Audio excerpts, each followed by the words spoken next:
Thank you.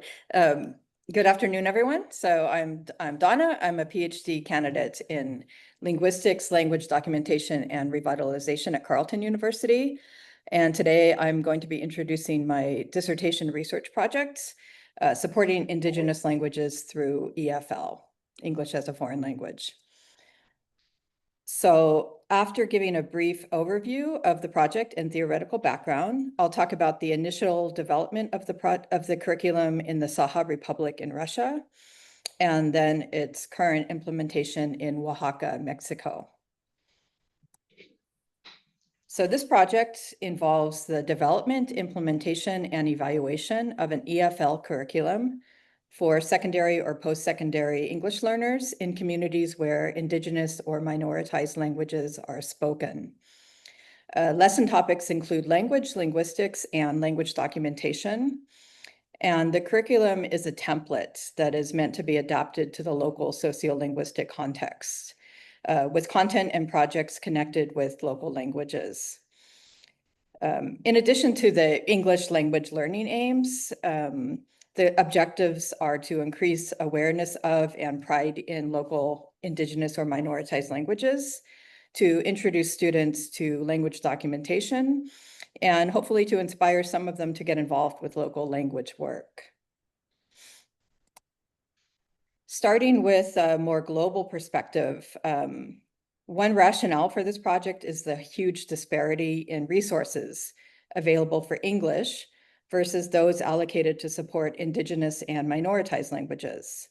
So English is spoken by a quarter of the world's population, and it's in such great demand that it wouldn't seem necessary to promote its further development, yet it is supported by governments and by the multi-billion-dollar English language teaching industry. It's a required subject in most countries and increasingly the medium of instruction in non-Anglophone countries. On the other hand, 40% of the world's languages are considered endangered, and only 25% are well documented. Another quarter are basically undocumented. And despite the increased awareness of this issue and funding over the past 30 or so years, most smaller languages are still under-resourced. Indigenous and minoritized languages are often left out or marginalized in the educational systems. So given this background, my overall objective is to leverage the abundant resources available to English teaching and use English as a foreign language to support Indigenous and minoritized languages. This curriculum offers an alternative to mainstream, often colonialist teaching materials that promote Anglo-American culture and values.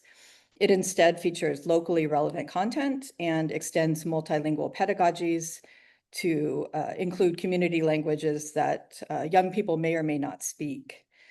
And this work also applies the principles of culturally sustaining and revitalizing pedagogy to EFL. And finally, I plan eventually to use this work to collaborate with and support community-based language documentation and revitalization projects. So people do sometimes ask me, so if you're concerned about endangered languages, why are you developing another English curriculum? Shouldn't we put our efforts into programs to teach those endangered languages? And yes, ideally education in the Indigenous language or bilingual programs or language classes for anyone who wants to learn would be widely available. But unfortunately, the reality is that even where legally mandated, these programs often fall short. And furthermore, parents who may have themselves experienced discrimination as speakers of a minoritized language will often opt for education in the dominant language for their children. And as I've seen here in Mexico, when choosing an additional language to study, students will generally go for the international languages, even if they have the choice of studying a local language. I'm proposing that EFL can be used to meet students where they are, since almost everyone studies English, and to help spark an interest in local languages. And then maybe they can go on to opt for those courses if they're available. Since any content can be used for language learning, and there's often flexibility at the post-secondary level, EFL can create a space for languages that are otherwise left out of the program of study.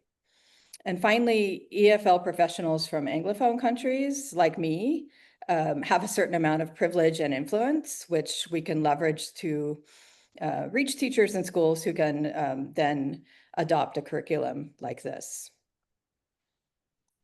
So this work draws on ideas from various disciplines, including multilingual pedagogies, such as plurilingualism and translanguaging, work on decolonization of English teaching and linguistics, culturally relevant, sustaining and revitalizing pedagogies, and finally, community-based language research.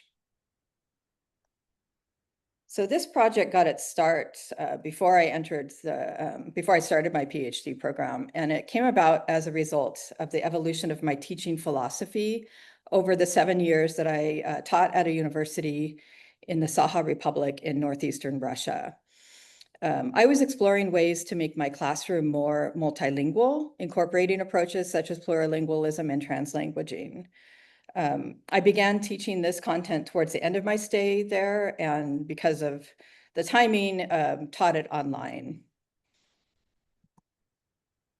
A little bit about the setting. So Sakha is a minoritized Turkic language that, while it does have official status in the Republic alongside Russian, is considered vulnerable because the number and percentage of speakers has declined over the past 10 or 15 years at least.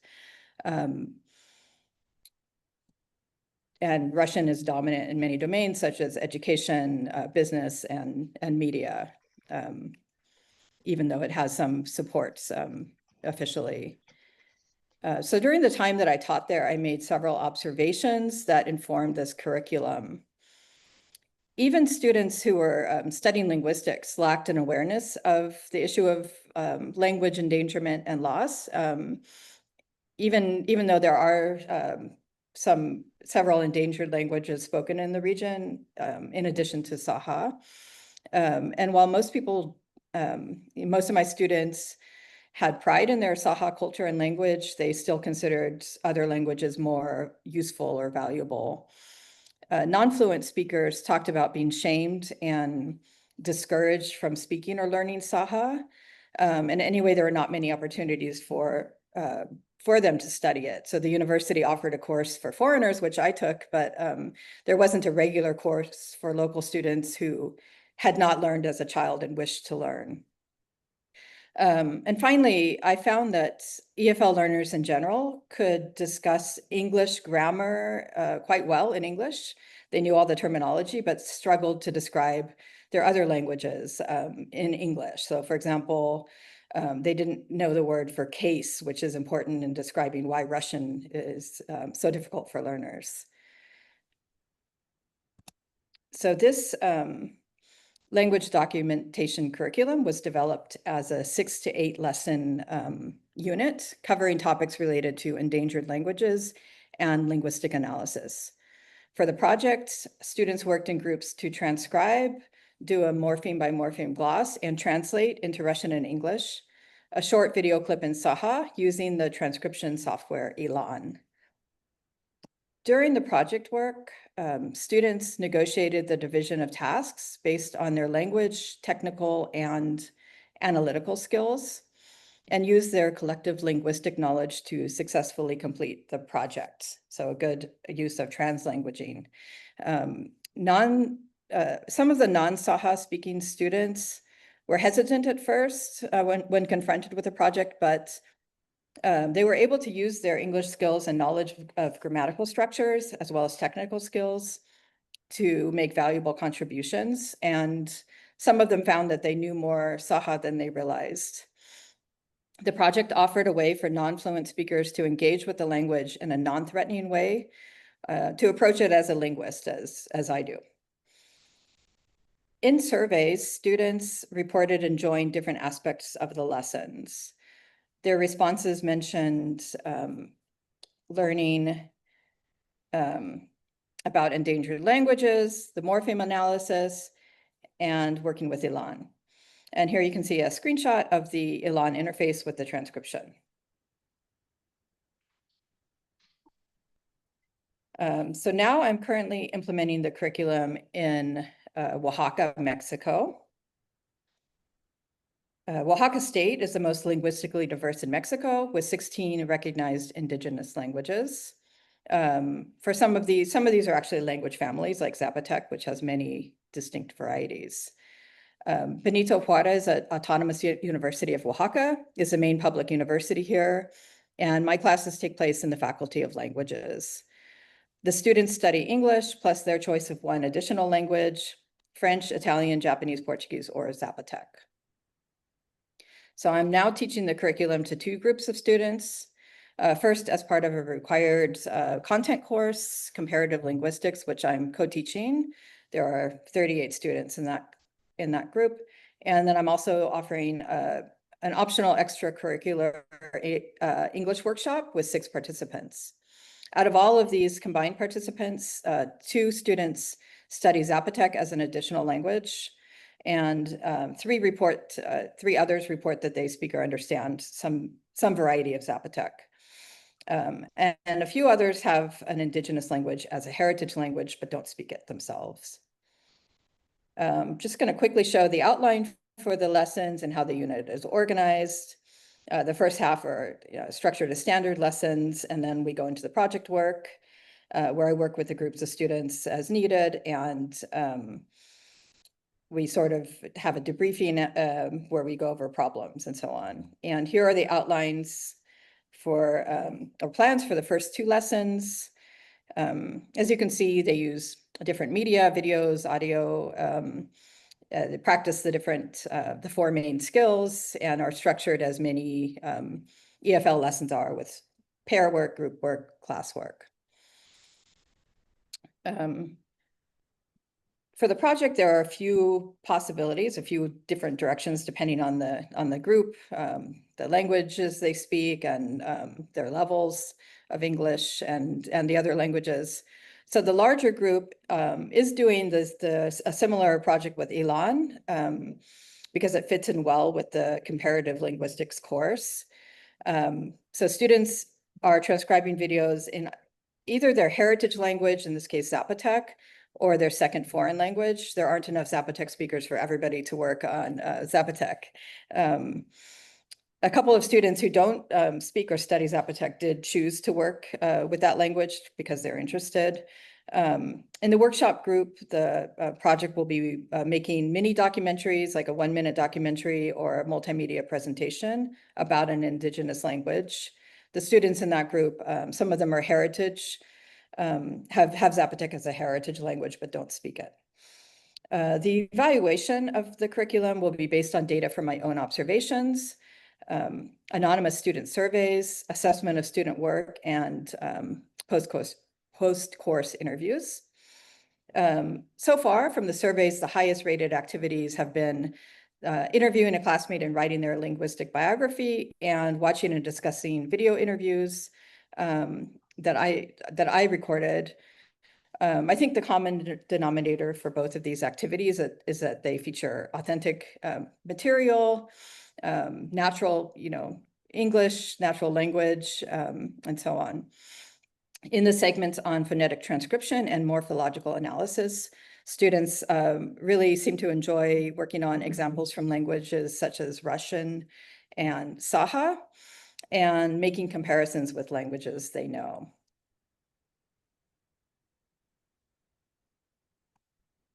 So while this curriculum was developed with Indigenous and minoritized language communities in mind, it could be adapted for many different English language teaching settings, including international programs, settings with diverse immigrant populations, or content courses like the one I'm teaching now that a lot of EFL instructors are asked to teach. This content fills a gap that exists in many mainstream course materials in developing awareness of grammatical structures and vocabulary for discussing languages. There's a lot of potential for developing authentic materials that feature people with diverse linguistic backgrounds and accents and engage with topics of both global and local relevance, especially language-related topics, seen as that the spread of English has contributed to language loss. So I think it's important to acknowledge that in our curriculum. So to finish up, after I finish my PhD program, I do plan to continue developing this curriculum and to produce a set of shareable materials that can be used by teachers in different settings. I also plan to work with interested language communities and teachers to develop locally relevant materials and assist local teachers in implementing the curriculum. And finally, it is my goal to link the project to existing or even new language documentation and revitalization projects, encouraging collaboration between teachers, students, linguists, and community language activists. So thank you very much for your attention, and I welcome anyone who is interested to contact me if they want to discuss it further.